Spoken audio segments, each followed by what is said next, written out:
Assalamualaikum warahmatullahi wabarakatuh. Perkenalkan, nama saya Nida Wasana. Saya kuliah di STI SMB Bandung Business School. Saya dari Prodi S1 Manajemen.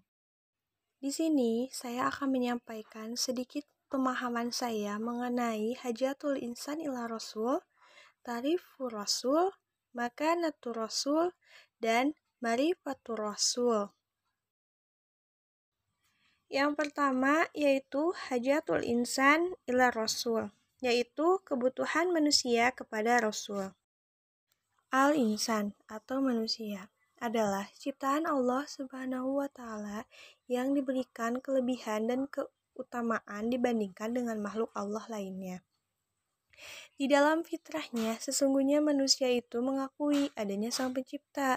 Manusia mengakui bahwa Allah Subhanahu wa Ta'ala adalah Tuhannya, dan mereka bersaksi bagi dirinya sendiri.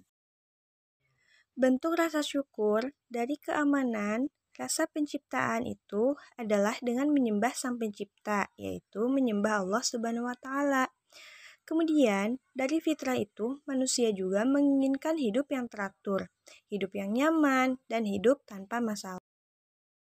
Tetapi, setan selalu mengganggu dan menggoda manusia agar menyimpang dan keluar dari fitrahnya.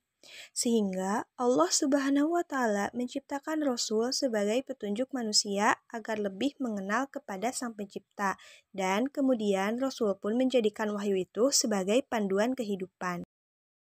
Ketika manusia bisa mengenal dengan benar kemudian menjadikan panduan hidupnya, maka manusia akan beribadah dengan benar sesuai dengan panduan kehidupan.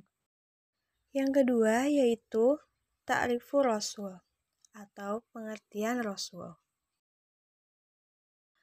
Rasul Ar-Rajulul Mustafal Mursalu Minallahi Bilisalati ilan nas.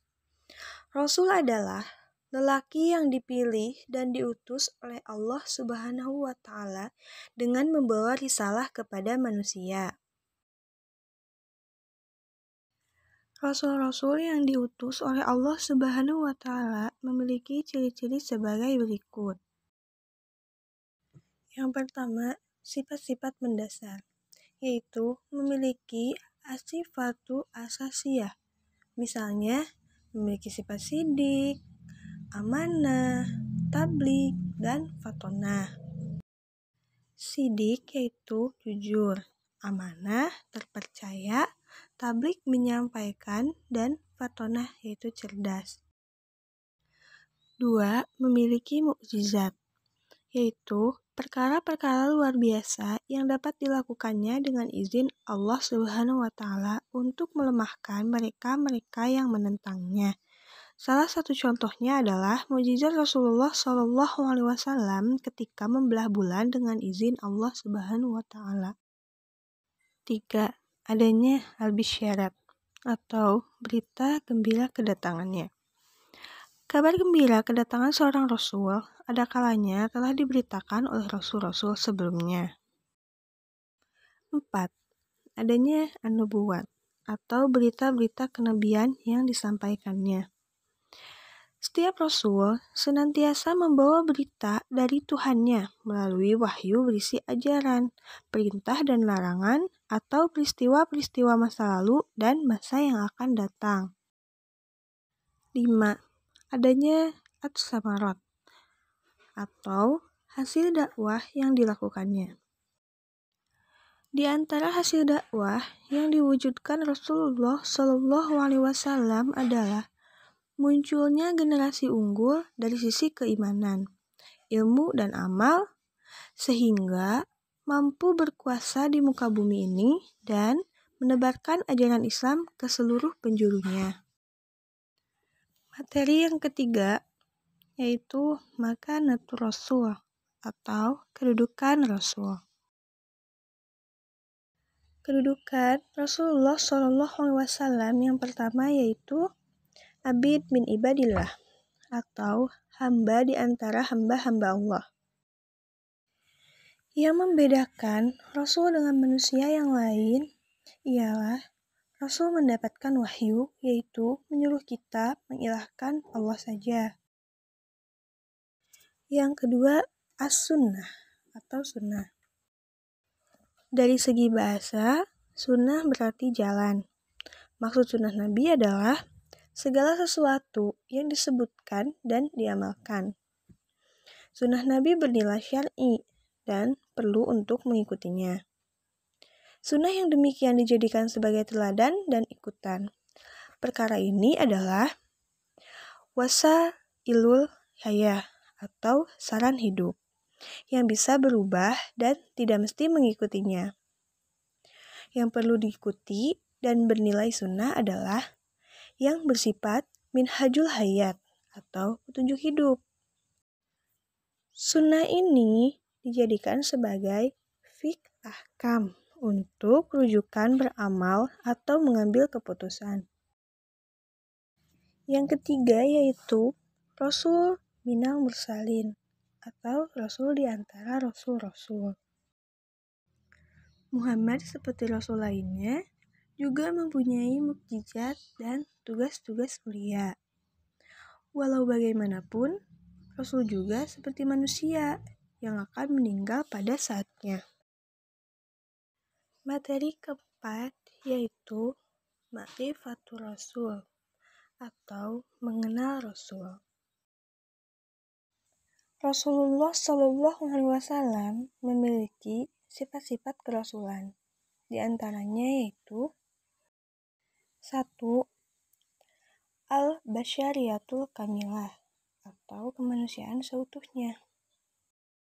Sebagai manusia biasa yang mendapat wahyu, beliau Rasulullah SAW dan Rasul-Rasul lainnya tidak berhak mendatangkan hal baru yang tidak dikehendaki oleh Allah Subhanahu wa Ta'ala. Rasul sama seperti kita manusia, membutuhkan makan, minum, pergi ke pasar, beristri, berniaga, dan lain sebagainya. Yang kedua, sifat Rasul itu al-ismah atau terpelihara dari kesalahan dan dosa. Karena memiliki sifat basyariyah atau kemanusiaan, maka Rasulullah mungkin saja pernah berbuat salah atau keliru. Tetapi kesalahannya itu akan segera diluruskan oleh Allah, sehingga beliau terpelihara dari berlarut-larut dalam kesalahan dan dosa.